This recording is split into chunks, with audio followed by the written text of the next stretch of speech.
It is, and it's probably election interference. Look, the viewers should know. They're coming after me, but really they're coming after you. I'm just in the way. I mean, think about this. This is a national election. What the Colorado Supreme Court has done is essentially taken... And it's ridiculous regulations and legislation and calling things like Inflation Reduction Act, which did no such thing. I think threats to democracy is going to increase as a focal point for Republican and center-right independents. Borders are, VP Kamala Harris is speaking out about the crisis by bashing Republicans' efforts to secure the border.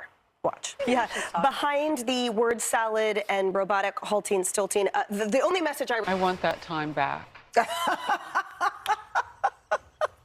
Yes. I hear you. It's like, what, you just wasted our time with a discussion about hair. To your point, the last actual interview he had with a journalist was over 2 months ago. You know, if this president communicated regularly with the American people in a maybe respectful way or just listened to them, if he communicated regularly with us, then this would be funny. Yeah, throw the cherries on top and have your comedian interviews, have the joy, But when this is all we get, it's such a slap in the face during this time. Nice and generous of me to say he was an average player. Moving right along, we're a big football family.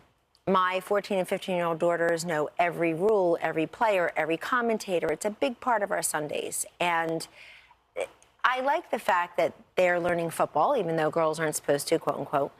But I like the fact that football does represent, whether it's the commentators on any of the major networks or the teams.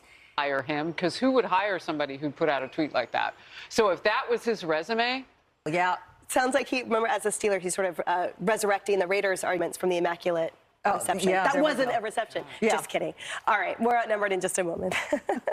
We'll see that case in the Supreme Court very quickly. They're gonna be I mean, busy. I've never... You're using government tax dollars to force an establishment when there are other options available, and you're going to balance inconvenience that outweighs religious freedom. So the answer is a stark no, but our tax dollars will probably pay to defend the lawsuit. Bye, Ina.